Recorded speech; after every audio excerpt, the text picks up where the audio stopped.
الحمد لله نحمده ونستعينه ونستغفره ونعوذ بالله من شرور أنفسنا ومن سيئات أعمالنا من يهده الله فلا مضل له ومن يضلل فلا هادي له ونشهد أن لا إله إلا الله وحده لا شريك له ونشهد أن محمدا عبده ورسوله أما بعد أعوذ بالله من الشيطان الرجيم بسم الله الرحمن الرحيم كما أخرجك ربك من بيتك بالحق وإن فريق من المؤمنين لكارهون صدق الله العليم قال نبينا صلى الله عليه وسلم الدين النصيحة أو كما قال عليه الصلاة والسلام. கண்ணியத்திற்குரிய தாய்மார்களே, அல்லாஹ் ரப்புல் ஆலமீன் நம் மீது செய்த மாபெரும் உபகாரம் இந்த ரமலானை நமக்கு கொடுத்து இந்த ரமலானுடைய காலங்களில் இரவு நேரங்களில் நின்று வணங்கக்கூடிய ஒரு வாய்ப்பை அல்லாஹ் ரப்புல் ஆலமீன் நமக்கு கொடுத்திருக்கிறான். அந்த அடிப்படையில் 17ஆம் நாள் தராயுடைய தொழுகையை தொழுதுவிட்டு அல்லாஹ்வை பற்றியும் அவனுடைய ரசூல் ஸல்லல்லாஹு அலைஹி வஸல்லம் அவர்களை பற்றியும் பேசக்கூடிய ஒரு வாய்ப்பை ஏற்படுத்தி கொடுத்திருக்கின்றான். கண்ணியத்திற்குரிய தாய்மார்களே, இந்த 17ஆம் இரவினுடைய சிறப்பு என்ன என்பது நாம் முதலில் விளங்கி கொள்ள வேண்டும். கண்ணியம் நிறைந்த பத்ரு சஹாபாக்களின் நினைவு தினம் என்பதாக சொல்லப்படுது. இஸ்லாமிய வரலாற்றில் முதல் வெற்றி பத்ருடைய நாள் தான். இன்னைக்கு நாமெல்லாம் அல்லாஹ் ரப்புல் ஆலமீன் ஈமானோடு வாழ செய்திருக்கின்றான் என்று சொன்னால் அதற்கு முழுக்க காரணம் இந்த இரவின் காலை பகுதியில்தான் பத்ருடைய யுத்தம் நடந்தது. சத்தியத்திற்கும் அசத்தியத்திற்கும் இடையில நடைபெற்ற முதல் போராட்டமான பத்ரு யுத்தம் நம்முடைய இஸ்லாமிய வரலாற்றில் பெரிய மகத்தான மாற்றத்தையும் புரட்சிகரமான திருப்பத்தையும் ஏற்படுத்தியது இந்த பத்ரு யுத்தம் தான். நன்மைக்கும் தீமைக்கும் இடையில் ஏற்பட்ட பல பரீட்சையில் சத்தியத்திற்காக போராடியவர்கள் சிறு குழுவினராக இருந்தாலும் கூட அசத்தியத்தை போராடி வென்று இன்னைக்கு நம்மவர்களை இஸ்லாமிய ஒரு தோற்றத்தில் வைத்திருக்கின்றார்கள் என்று சொன்னால் சஹாபாக்கள் செய்த பெரிய தியாகத்தை இந்த நாளிலே ஞாபகம் ஊட்ட வேண்டும் என்று குர்ஆனிலே அல்லாஹ் ரப்புல் ஆலமீன் சொல்லி காட்டுகின்றான். பத்ருடைய நிகழ்ச்சியை பற்றி குர்ஆனில் பல இடங்களில் அல்லாஹ் ரப்புல் ஆலமீன் சொல்லி காட்டுறான். பத்ரு நிகழ்ந்தது ஹிஜ்ரி 1400 ஹிஜ்ரி 2ல். இன்னைக்கு 1447 நாம் இருந்துக்கிட்டு இருக்கிறோம். ஹிஜ்ரி 2ல் ரமலானுடைய மாதம் 17ஆம் நாள் இஸ்லாமிய வரலாற்றில் இந்த பத்ரு யுத்தம் நடந்தது. ஏறக்குறைய 1000 பேர் வீரர்களை கொண்ட குறைஷிகளில் எந்த விதமான பணபலமோ ஆள் பலமோ ஆயுத பலமோ இல்லாமல் கண்ணியத்திற்குரிய தாய்மார்களை இந்த போரில் சஹாபாக்கள் வெற்றியை கொண்டு வந்து கொடுத்தாங்க. இதற்கு பத்ரில் எதற்கு இந்த போர் நடந்துச்சு, ஏன் பத்ருன்னு சொல்லப்பட்டுச்சு என்பதை முதல்ல நம்ம விளங்கணும். நபி ஸல்லல்லாஹு அலைஹி வஸல்லம் அவங்க எதற்காக வேண்டி இந்த பத்ரு யுத்தத்தை களம் காணினாங்க என்பதை சிந்தனை செஞ்சு பார்த்தோம் அப்படின்னு சொன்னால், குறைஷி மக்காவில் இருந்த குறைஷி தலைவர்களில் ஒருவரான அபு சுஃபியான், குறைஷினுடைய தலைவராக இருந்த நபி ஸல்லல்லாஹு அலைஹி வஸல்லம் அவங்களெல்லாம் விரட்டி மதீனாவுக்கு விரட்டி விட்டுட்டு அதில் அபு லஹபு இது போன்ற உத்துபா ஷைபா பெரும் தலைவர்கள் மக்காவில் இருந்தாங்க. அவங்களுடைய நோக்கம் என்ன அப்படின்னு சொன்னால், பெருமானார் ஸல்லல்லாஹு அலைஹி வஸல்லம் அவங்கள கத்தல் செய்யணும், கொலை பண்ணணும் என்ற நோக்கத்தில் அவங்க கங்கணம் கட்டி கொண்டு இருந்தாங்க. அல்லாஹ்வுடைய அத்தியாயம் வந்துச்சு, மதீனாவுக்கு புறப்பட்டு போங்க அப்படின்னு சொல்லிட்டு. அப்போ அதில் ஒரு தலைவன், விரட்டடிக்கப்பட்ட நபியை விரட்டின தலைவரில் ஒரு ஆள் தான் அபு சுஃபியான். மக்காவாசிகள் சேர்ந்தவன், குறைஷி குலத்தை சேர்ந்தவன். ஒரு நாள் 30 பேர் கொண்ட ஒரு குழுவுடன் என்ன செஞ்சான் அப்படின்னு சொன்னால், வியாபார நிமித்தமாக சிரியா நாட்டுக்கு ஒரு பொருட்களை எடுத்துக்கிட்டு கிளம்ப ஆரம்பிச்சார். அப்போ சஹாபாக்களிடம் மக்காவாசிகள் நடந்து கொண்டதற்கு பழி வாங்கணும். மக்காவாசிகள் நபி ஸல்லல்லாஹு அலைஹி வஸல்லம் அவங்களை விரட்டுனாங்க, அவங்களை என்ன செஞ்சாங்க, அடித்து துரத்துனாங்க. அதுலேயும் பெருமானார் ஸல்லல்லாஹு அலைஹி வஸல்லம் அவங்களுக்கு பின்னாடி வந்த சஹாபாக்களையும். எனவே நம்மளை பார்த்தா இஸ்லாமியர்கள் அப்படின்னு சொன்னால் இன்னைக்கு பல நாடுகளில் எப்படி விரோதமாக இருந்தாங்களோ அதே போன்று ஒரு காலத்தில் மக்காவில் என்ன செஞ்சிச்சு, விரோதமாக இருந்துச்சு. நபி ஸல்லல்லாஹு அலைஹி வஸல்லம் அவங்களுக்கு கலிமா கொடுத்த பின்னாடி, வஹி இறங்கின பின்னாடி. அப்போ இவனுடைய செய்தி பொருள்களை கொண்டுட்டு போறான். இந்த பொருள்களை கொண்டுட்டு போய் இஸ்லாமியர்களுக்கு பாதகமாக நடப்பதற்காக வேண்டி 30 பேர் கொண்ட ஒரு குழுவை கொண்டு கூட்டிக்கிட்டு போய்கிட்டு இருக்கிறாங்க அப்படின்னு சொல்லி நபி ஸல்லல்லாஹு அலைஹி வஸல்லம் அவங்களுக்கு வந்து மதீனாவில் செய்தி கொடுக்கப்படுச்சு. இப்போ பெருமானார் ஸல்லல்லாஹு அலைஹி வஸல்லம் அவங்க அவர் எந்த இடத்துக்கு வர்றாரு, அவரை பிடிச்சிடணும், அந்த குழுவை பிடிக்கணும் அப்படின்னு சொல்லி அவரை விட்டுட்டோம் அப்படின்னு சொன்னால் இஸ்லாமிய மக்களை என்ன செஞ்சிருவாங்க, அந்த பொருளை கொண்டு பலவிதமான அசம்பாவிதங்களை ஏற்படுத்திடுவாங்க. அதனால் அவங்கள பிடிங்க அப்படின்னு சொல்லிட்டு பெருமானார் ஸல்லல்லாஹு அலைஹி வஸல்லம் அவங்க மஷூர் ஆலோசனை பண்ண ஆரம்பித்தாங்க. இப்போ இன்னைக்கு பல நாடுகளில் நம்ம பேசணும், இஸ்லாமியர்கள் அப்படின்னு சொன்னாவே இன்னைக்கு இன்னைக்கு பார்க்குறோம். இஸ்லாமியர்கள் எதற்கு தாக்கப்படுறாங்க அப்படின்னு சொன்னால், ஈரானை நம்ம எடுத்துக்கிட்டோம் அப்படின்னு சொன்னால் அவங்க பெண்கள் ஃபர்தா அணியணும் அப்படின்னு சொல்லி அந்த மன்னர் கொடுத்துருந்தார். பெண்களை பார்த்தாங்க அப்படின்னு சொன்னால் அவங்களுக்கு தண்டனை, மார்க்கத்தில் என்ன சொல்லப்படுதோ அந்த தண்டனையை கொடுத்துறதுக்காக வேண்டி இன்னைக்கு என்ன படிச்சு அவரை கொலை பண்ணப்பட்டுச்சு. இன்னைக்கு என்ன செய்யப்படுது, அசம்பாவிதங்கள் நடந்துக்கிட்டே இருக்குது. அப்போ இதுவெல்லாம் நபி ஸல்லல்லாஹு அலைஹி வஸல்லம் காலகட்டத்தில் இருந்தே நடைபெற்றது. அப்போ அன்றைக்கு பெருமானார் ஸல்லல்லாஹு அலைஹி வஸல்லம் அவங்க அதற்கு எதிர்க்கலை அப்படின்னு சொன்னால் இன்னைக்கு நாமெல்லாம் என்ன செய்ய முடியாது, பெயரளவில் முஸ்லீமாக இருக்க முடியாது.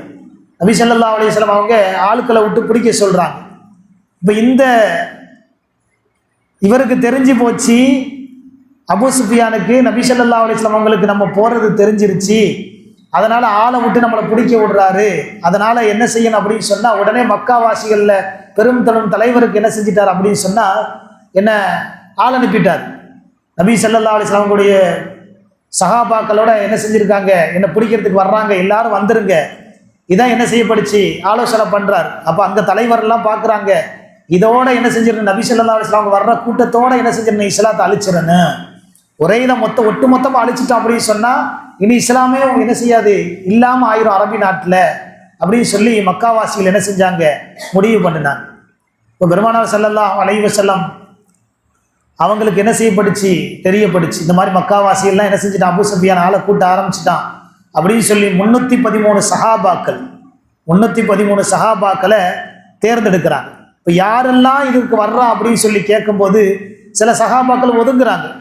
அப்போ அபூபக்கர் சித்திக் ரலியல்லாஹு அன்ஹு அவங்க, உமர் ரலியல்லாஹு அன்ஹு அவங்க எந்திரிச்சு சொல்கிறாங்க, யாரை சொல்லலாம், நான் வர்றேன் நம்முடைய மார்க்கத்துக்காண்டி போராடுறதுக்கு, நபியை பாதுகாக்கிறதுக்கு நான் வர்றேன் அப்படின்னு சொல்லி சொல்லும் பொழுது பெருமானார் ஸல்லல்லாஹு அலைஹி வஸல்லம் அவங்க அமைதியாக இருந்துட்டாங்க. ஏன் அப்படின்னு சொன்னால் உமரும் அபூபக்கரும் மக்காவாசி. இப்போ நான் குடிபெயர்ந்து வந்த ஊர் எந்த ஊர், மதீனா. மதீனாவிலிருந்து என்ன செய்யலை, யாருமே எந்திரிக்கலையே. அல்லாஹ்வுடைய அத்தியாயம் வந்துச்சு, கமா அஹ்ரஜ ரப்புக மின் பைத்திக பில் ஹக் வ இன்ன ஃபரீக மினல் முஃமினீன லகாரிஹூன், உங்களுடைய இரட்சகன் உங்கள் இல்லத்திலிருந்து வீட்டிலிருந்து உண்மையை கொண்டு வெளியேறுங்க அப்படின்னு சொல்லி சொன்னால் என்ன செய்கிறாங்க அப்படின்னு சொன்னால் பதுங்குறாங்க. நிச்சயமாக விசுவாசிகள் ஒரு கூட்டத்தினர் யுத்தத்தின் போது உம்முடன் வருவதை வெறுக்கக்கூடியவர்களாக இருக்கிறாங்க அப்படின்னு சொல்லி அல்லாஹ்வுடைய அத்தியாயமே இறங்கிருச்சு. இப்போ நபி ஸல்லல்லாஹு அலைஹி வஸல்லம் அவங்க யோசிச்சாங்க. இப்போ அபூபக்கர்லாம் என்ன செஞ்சார், வர்றேன்னு சொல்லி சொன்னாங்க. சொந்த ஊருக்காரங்க வர்றதோட என்ன செய்யறது, சொந்த வீட்டிலேருந்து ஆளுக்கு வர்றதுக்கு பக்கத்து தெருவுலேருந்து வர்றதுக்கு வித்தியாசம் இருக்குது. அப்போ யோசனை பண்ணாங்க. இதனை உணர்ந்த என்ன செஞ்சாங்க, மதீனாவாசியா இருந்த சஅத் இப்னு உபாதா ரலியல்லாஹு அன்ஹு அவங்க எந்திரிச்சு, அல்லாஹ்வின் தூதரே, உங்களுடைய உள்ளத்துல என்ன ஓடுது அப்படின்னு சொல்லி நான் விளங்குறேன், மதீனாவிலிருந்து என்ன செய்யலை, யாருமே எந்திரிக்க மாட்டேங்கிறாங்களே அப்படின்னு சொல்லி நீங்கள் யோசிக்கிறீங்க. உங்களை உண்மைப்படுத்தி நாங்கள் என்ன செஞ்சுருக்கிறோம், ஈமானை ஏற்றுக்கொண்டிருக்கிறோம் யார சொல்லலாம். நாங்கள் வர்றோம், நீங்கள் எங்களை என்ன செய்யுங்க, கடலில் போய் உளுந்து மூழ்கு, நீங்கள் இறந்துருங்க அப்படின்னு சொன்னால் கூட நாங்கள் தயாராக இருக்கிறோம் யார சொல்லலாம் அப்படின்னு சொல்லி என்ன செஞ்சாங்க, மதீனாவிலிருந்து முதலாக சஅத் இப்னு உபாதா ரலியல்லாஹு அன்ஹு அவங்க எந்திரிச்சாங்க. அப்போ இந்த பத்ருடைய யுத்தத்தை போய் நம்ம சொல்லணும் அப்படின்னு சொன்னால் நீண்ட சம்பவம், சுருக்கமாக என்ன செய்யப்படுது, சொல்லப்படுது. அப்போ 313 சஹாபாக்களை அழைச்சிட்டு போகிறாங்க. இப்போ மக்காவிலிருந்து வந்த மக்கள் என்ன அப்படின்னு சொன்னால் 1000 நபர்கள். நல்ல ஹதீஸில் எழுவப்படுது, இவங்க தயாரான நேரத்தில் எந்த விதமான ஆயுத பலமும் இல்லை, 3 குதிரை தான் வச்சுருந்தாங்களாம். 313 பேர்த்துக்கு எத்தனை குதிரை, 3 குதிரை, 9 உருக்கு சட்டை. 313 பேர்த்துக்கு அவங்க வெட்ட வந்தாங்க அப்படின்னு சொன்னால் தாங்கிறதுக்கு என்ன செய்யுது, இரும்பு சட்டை, உருக்கு சட்டை 9 தான் இருந்துச்சான். 8 ஆயுதம், வாள், அதை தடுக்கிறதுக்கு 70 ஒட்டகங்கள் தான் இருந்துச்சான். எத்தனை பேர்த்துக்குங்க, 313 சஹாபாக்களுக்கு. இப்போ எதிரணி மக்காவிலிருந்து வந்த படைகள் எவ்வளவு அப்படின்னு சொன்னால் 1000 பேர், 100 குதிரைகள், 700 ஒட்டகங்கள் வச்சுருந்தாங்களாம். இந்த போரில் 14 சஹாபாக்கள் என்ன செஞ்சாங்க, கத்தலை செய்யப்பட்டாங்க. 14 சஹாபாக்களையும் என்ன செய்யப்படுது, ஹதீஸில் குறிப்பிடுறாங்க. முபஷிர் இப்னு அப்துல் முன்கதிர் ரலியல்லாஹு அன்ஹு அவங்க, ரஃபி இப்னு முஅல்லா ரலியல்லாஹு அன்ஹு அவங்க, சஅத் இப்னு கைஸமா ரலியல்லாஹு அன்ஹு அவங்க, யஸீத் இப்னு ஹாரிஸ் ரலியல்லாஹு அன்ஹு அவங்க, உபைத் இப்னு ஹாரிஸ், இப்படி 14 சஹாபாக்கள் என்ன செஞ்சாங்க, அந்த இடத்துல உயிரை விட்டாங்க. இன்னைக்கும் அந்த பத்ர் களத்தில் சஹாபாக்குடைய இடத்துல போய் நம்ம பார்க்குறோம். அந்த இடம் 14 சஹாபாக்குடைய பெயர் பட்டியலிட்டு என்ன செய்யப்படுச்சு, அந்த இடத்துல இன்னும் இருந்துக்கிட்டு தான் இருக்குது. அப்போ கண்ணியத்திற்குரிய தாய்மார்கள், எதிரியோடு போராட்டும் போது சில சஹாபாக்கள் பயந்தாங்க. பெருமானார் ஸல்லல்லாஹு அலைஹி வஸல்லம் அவங்களுக்கு நம்பிக்கை இருந்துச்சு. பெருமானார் ஸல்லல்லாஹு அலைஹி வஸல்லம் அவங்க துவா செஞ்சதை ஹதீஸில் எழுவுறாங்க. யுத்தம் நடப்பதற்கு முதல் இரவு, அதாவது இன்னைக்கு இரவு என்ன செய்கிறாங்க, இரவுக்குள்ள பெருமானார் ஸல்லல்லாஹு அலைஹி வஸல்லம் அவங்க தூங்கலை. காலை வரையிலும் என்ன செஞ்சாங்க, அல்லாஹ்ட்ட கேட்டுக்கிட்டே இருந்தாங்க. எந்த அளவு கேட்டாங்கன்னு ஹதீஸில் வருது அப்படின்னு சொன்னால், தாரையாக பெருமானார் ஸல்லல்லாஹு அலைஹி வஸல்லம் அவங்களுடைய கண்ணில் இருந்து என்ன செஞ்சிச்சு, திருகு அரைக்கிற சத்தம் மாதிரி என்ன சவுண்டு வந்துச்சு நெஞ்சில். அல்லாஹ்ட்ட துவா செஞ்சாங்களாம், இறைவா நீ எனக்கு வாக்களித்ததை நிறைவேற்றிரு, நீ எனக்கு என்ன செஞ்சிரு, இஸ்லாமிய கூட்டம் அழிக்கப்பட்டுருச்சு அப்படின்னு சொன்னா, இந்த 313 நபர்களை சேர்த்து அழிச்சிட்டா அப்படின்னு சொன்னா, இந்த பூமியில வணங்குறதுக்கு உலகத்துல ஆளே இல்லை, இதோட என்ன செஞ்சிருச்சு, இஸ்லாம் அழிஞ்சு போயிரு யா அல்லாஹ், எவருமே இருக்க மாட்டார்கள். நபி ஸல்லல்லாஹு அலைஹி வஸல்லம் அவங்க என்ன செஞ்சாங்க, பிரார்த்தனை செஞ்சுக்கிட்டே இருந்தாங்க. இதை பார்த்து அல்லாவே அத்தியாயம் இறக்குனானா, இது தஸ்தகீஸூன ரப்பக்கும் ஃபஸஜாப லக்கும் அன்னீ முமத்தூக்கும் பிஅல்ஃபி மினல் மலாயிகத்தி முர்திஃபீன். நீங்கள் உங்கள் இரட்சகனிடம் உங்களை என்ன செஞ்சீங்க, உதவி கேட்டபோது உங்களோடு இணைந்து வரக்கூடியவர்களாக மலக்குகளை நம்ம என்ன செஞ்சோம், 1000 பேர் கொண்ட என்ன செஞ்சோம், 1000 பேர்கள் அல்லாஹ் ரப்பல் ஆலமீன் மலக்குகளை இறக்கி வச்சான். இன்னைக்கு நம்ம போய் பார்க்குறோம், அந்த இடத்துல என்ன அதாப் இறங்குற அந்த என்ன சொல்றது, அந்த மலைகள் எல்லாம் என்ன செஞ்சது, தூள் தூளாக அந்த மண்ணாக ஆகின இடமெல்லாம் இன்னும் இருக்குது. குர்ஆன்ல தெளிவா சொல்றான் அல்லாஹ் ரப்பல் ஆலமீன். இந்த அத்தியாயத்திற்கும் என்ன செய்ய, மலக்கு மணலை கொண்டு அல்லாஹ் ரப்பல் ஆலமீன் என்ன செஞ்சான், உதவி செஞ்சான் போட்டு. அந்த அடிப்படையில் என்ன செய்யப்படுச்சு, அல்லாஹ் ரப்பல் ஆலமீன் மலக்குகளை கொண்டு என்ன செஞ்சான், உதவி செஞ்சான், வெற்றி கிடைச்சிச்சு. அப்போ இந்த இரவுல பெருமானார் ஸல்லல்லாஹு அலைஹி வஸல்லம் அவங்க துவா செய்ய ஆரம்பிச்சாங்க. அன்னைக்கு கூட நம்ம சொன்ன யா ஹய்யு யா கையும், யா ஹய்யு யா கையும் அதிகமாக பெருமானார் ஸல்லல்லாஹு அலைஹி வஸல்லம் அவங்க இந்த இரவுல பத்ருடைய நேரத்தில் தஸ்பி செஞ்ச அந்த தஸ்பியாத்து இது ஒன்று தான். அதே போன்று நம்ம இரவு நேரங்கள் அந்த குனூத் ஓதப்படுது, இதுவெல்லாம் பெருமானார் ஸல்லல்லாஹு அலைஹி வஸல்லம் அவங்களுடைய துவாவாக இருந்துச்சு.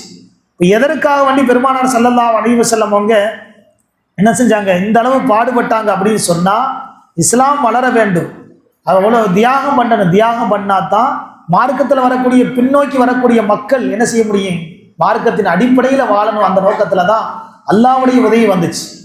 ஒரு நேரத்தில் கேட்கப்படிச்சான், உமர் ரலியல்லாஹு அன்ஹு அவங்க காலம், நபி ஸல்லல்லாஹு அலைஹி வஸல்லம் அவங்க பின்னாடி உமர் ரலியல்லாஹு அவங்களுடைய காலகட்டத்தில் ஆட்சி நடக்கும்போது ஒரு போரில் தோல்வி நடந்துச்சு. தோல்வி நடக்கும்போது அதனுடைய மன்னன் என்ன செஞ்சானா, அந்த மக்கள்கிட்ட கேட்டானா, இவ்வளவு நம்ம கூட்டமாக இருந்தும் ஏன் இஸ்லாமியர்கள் வெற்றி அடைஞ்சிடுறாங்க, இஸ்லாமியர்கள் வெற்றி அடைஞ்சிடுறாங்க, இதை எப்படி அப்படின்னு சொல்லி கேட்டான். பத்ர் யுத்தம் நடந்துச்சு, அன்னைக்கே அழிச்சிருந்தோம் அப்படின்னு சொன்னோமா, என்ன இன்னைக்கு இஸ்லாமிய வந்திருக்க மாட்டாங்களே, ஏன்னா அகல் யுத்தம் நடந்துச்சு, இவங்கெல்லாம் வெற்றி பெறாங்களே, காரணம் என்ன அப்படின்னு சொல்லி கேட்கும் பொழுது, அந்த கூட்டத்தில் இருந்து ஒரு வயது முதிர்ந்தவர் அந்த மன்னர்கிட்ட சொன்னாராம். வயது முதிர்ந்தவர், இஸ்லாமியர்கள்ட்ட என்ன பழக்கம் இருக்குது அப்படின்னு சொன்னா, நேர்மையாக இருப்பாங்க, அதன்பா நம்ம புரியணும், பொய் சொல்ல மாட்டாங்க, விபச்சாரத்தின் பக்கம் நெருங்க மாட்டாங்க, திருட மாட்டாங்க, இந்த விஷயங்கள்லாம் அவங்கள்ட்ட இருக்குது அப்படின்னு சொல்லும்போது அந்த மன்னன் உடனே சொன்னானா, மன்னன் இதன் காரணமாகத்தான் அவங்களுக்கு உதவி கிடைக்குது அப்படின்னு சொல்லி அந்த மன்னன் சொன்னான். கண்ணியத்திற்குரிய தாய்மார்களை இன்னைக்கு சிந்தனை செஞ்சு பாருங்க, ஏன் இன்னைக்கு நமக்கு உதவி கிடைக்க மாட்டேங்குது, ஏன் இன்னைக்கு உதவி கிடைக்க மாட்டேங்குது. அவன் மன்னன் சொன்னது என்ன, அந்த வயதானவர் சொன்னவர் என்ன, இஸ்லாமியர்கள் பொய் சொல்ல மாட்டாங்க, திருட மாட்டாங்க, விபச்சாரத்தின் பக்கம் நெருங்க மாட்டாங்க, மதுபோத என்ன குடிக்க மாட்டாங்க, இதுவெல்லாம் அவங்கள்ட்ட இல்லாதது காரணமாக அல்லாஹ் ரப்பல் ஆலமீன் அவருடைய கடவுள் என்ன செய்யணும், உடனே அவங்களுக்கு உதவி கிடைக்கிறான் அப்படின்னு சொல்லி ஒரு யூதன் என்ன செஞ்சிருந்தான், விளங்கி வச்சிருந்தான். இன்னைக்கு நடைமுறைகளில் ஏன் நம்ம துவா கேட்டாலும் அல்லாஹ் கபூலாக்க மாட்டுக்கிறான் அப்படின்னு சொல்லி சிந்தனை செஞ்சு பார்த்தோம் அப்படின்னு சொன்னா, எல்லா வேலையும் இந்த மோமினாகப்பட்டவன் செஞ்சுக்கிட்டு இருக்கிறான். ஆண்களும் சரி பெண்களும் சரி, எதுவெல்லாம் மார்க்கம் செய்யக்கூடாது, திருடக்கூடாது, அதிகமா என்ன செய்யறது, கொள்ளடிக்கிறவ யார் அப்படின்னு சொன்னா நம்ம ஆள் பேர் தான் வரும். இப்போ யார் விபச்சாரத்தின் பக்கம் நெருங்கக்கூடாது, நம்ம ஆளுக்கு பேர் தான் வரும். அப்போ இதுவெல்லாம் நம்மள்ட்ட அல்லாஹ் தடுத்தவைகள் எல்லாம் இன்னைக்கு ஈமான் கொண்ட மக்களாக இருக்கக்கூடிய நாமும் செய்ய ஆரம்பிச்சிட்டோம். எனவே நம்ம எந்த அளவு இறையஞ்சி என்ன செஞ்சாலும் துவா கேட்டாலும் அல்லாஹ் கபூலாக்க மாட்டான் அப்படின்னு சொல்லி ஒரு என்ன செய்யற மாற்று மதத்தினர்கள் விளங்கி வச்சிருந்தாங்க. இன்னைக்கு நாடுகள்ல பாக்குறோம் அப்படின்னு சொன்னா எல்லாமே நம்மளை கொண்டுதான். நம்ம துவா ஏன் கபூலாக மாட்டேங்குது? நம்மள்ட்ட என்ன செய்யல, சரிவர என்ன செய்யறது இல்லை, சரியான நன்மைகள் இல்லை. நன்மைகள் இல்லை, ஏதோ பேருக்கு தொழுகிறோம், வணங்குறோம், துவா செய்யறோம் ஒழிய மாறாக என்ன செய்யல, எல்லா விஷயங்களும் மார்க்கத்தினுடைய அடிப்படை கொள்கைகள் எல்லாம் என்ன செஞ்சுக்கிட்டு இருக்கிறோம், விட்டுக்கிட்டு இருக்கிறோம். அதன் அடிப்படையில தான் இன்னைக்கு பத்ர் யுத்தம் நடந்துச்சு. பத்ர் யுத்தம் நடந்துச்சு. காரணம் என்ன அப்படின்னு சொன்னா, சரியாக இருந்தாங்க சஹாபாக்கள், சரியாக இருந்தாங்க. நபி ஸல்லல்லாஹு அலைஹி வஸல்லம் அவங்க கட்டமைச்சாங்க. அபூ ஜஹீல், உமையா, உத்துபா போன்றவங்க எல்லாம் என்ன செஞ்சாங்க, ஒரு சில பேர் பயந்துட்டாங்க. அபூ லஹப்லாம் பயந்துட்டான். நான் அந்த இடத்துக்கு போனேன் அப்படின்னு சொன்னா பெருமானார் ஸல்லல்லாஹு அலைஹி வஸல்லம் அவங்க என்ன செஞ்சிருவாங்க, என்ன எங்களை கத்தல் செஞ்சிருவாங்க அப்படின்னு சொல்லி அபூ ஜஹீல் என்ன செய்யப்பட்டுச்சு, கெட்டி தொங்க விடப்பட்டுச்சு. இன்னைக்கு நம்ம என்ன செய்யறோம் பார்க்கிறோம். இன்னைக்கு அந்த இடத்துல நம்ம போய் பார்க்கிறோம். அங்க ஒரு கிணத்துல என்ன செஞ்சாங்க, பெருமானார் ஸல்லல்லாஹு அலைஹி வஸல்லம் அவங்க என்ன ஒரு சில நபர்களை என்ன செஞ்சாங்க, யாரெல்லாம் கொடூரமாக மக்காவில இருந்து முஸ்லீம்களை அடிச்சு விரட்டினாங்களோ அவங்களெல்லாம் கெட்டி தொங்க விட்டாங்க. அப்ப அந்த அளவு என்ன செய்யப்பட்டுச்சு, மார்க்கத்தில் குறைவான நபர்களாக இருந்தாலும் கூட அல்லாஹ் ரப்பல் ஆலமீன் 313 சஹாபாக்களை கொண்டு வெற்றியை கொடுத்தான் அப்படின்னு சொன்னா அவங்களுடைய ஈமான் எப்படி இருந்துச்சு அப்படின்னு சொன்னா, கண்ணியத்திற்குரிய தாய்மார்களே, உறுதியாக இருந்துச்சு. ஈமான் உறுதியாக இருந்துச்சு. அல்லாஹ் எங்களுக்கு கொடுப்பான், நாங்க கேட்கிறோம், அல்லாஹ் கொடுப்பான். நபி ஸல்லல்லாஹு அலைஹி வஸல்லம் சொன்னாங்க, அல்லாஹ் என்னைக்குமே என்னை ஏமாத்த மாட்டான், என்னைக்குமே எங்களுக்கு மாறு செய்ய மாட்டான். ஏன் அப்படின்னு சொன்னா, அல்லாஹ் வஹியை எனக்கு கொடுத்திருக்கிறான், அல்லாஹ் எங்களுக்கு என்ன செஞ்சிருக்கிறான், நீங்க கேளுங்க நான் தர்றேன் அப்படின்னு சொல்லியிருக்கிறான் அப்படின்னு சொல்லி நபி ஸல்லல்லாஹு அலைஹி வஸல்லம் அவங்களுக்கு நம்பிக்கை இருந்துச்சு.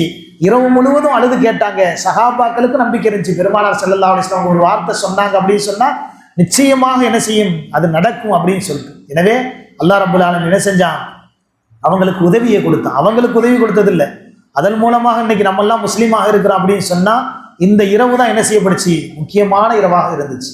இப்போ காலை நேரத்துல எந்த அளவு உதவி செய்யப்படுச்சு அப்படின்னு சொல்லி ஹதீஸ்ல விவரிக்கிறாங்க.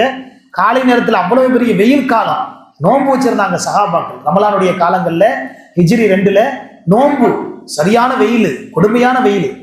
நபி ஸல்லல்லாஹு அலைஹி வஸல்லம் அவங்களுக்கு அல்லாஹ் ரப்பல் ஆலமீன் மலையை இறக்குன. அந்த இடத்துல மலை இறக்கி என்ன செஞ்சான், அப்படியே உதவி செஞ்சான், குளிர்ச்சியான ஒரு நேரமாக ஆக்கினான். அந்த அளவு என்ன செய்யப்படுச்சு, அல்லாஹ் ரப்பல் ஆலமீன் இந்த பத்ர் யுத்தத்துல நபி ஸல்லல்லாஹு அலைஹி வஸல்லம் அவங்களுக்கு சமூகத்திற்கு உதவி செஞ்சான் அப்படின்னு சொன்னா சஹாபாக்களுக்கு செஞ்ச உதவி இல்லை, நபிக்கு செஞ்ச உதவி இல்லை. அன்னைக்கு மட்டும் அல்லாஹ் ரப்பல் ஆலமீனுடைய உதவி கிடைக்கல அப்படின்னு சொன்னா இன்னைக்கு நாமெல்லாம் என்ன செஞ்சிருக்க மாட்டோம், முஸ்லிம்களாக இருந்திருக்க மாட்டோம். எனவே தான் ஒவ்வொரு சஹாபாக்களுக்கும் நபி ஸல்லல்லாஹு அலைஹி வஸல்லம் அவங்களுக்கும் என்ன செய்யப்படுது, நம்மளால கடமை என்ன செய்யுது, பெருமானார் ஸல்லல்லாஹு அலைஹி வஸல்லம் அவங்க மேல அதிகமாக நீங்க என்ன செய்யுங்க, ஸலவாத்து சொல்லுங்க. சஹாபாக்கள் என்ன செய்யப்படுங்க, சஹாபாக்களுக்காக நீங்க என்ன செய்யுங்க, அதிகமாக பிரார்த்தனை செய்யுங்க.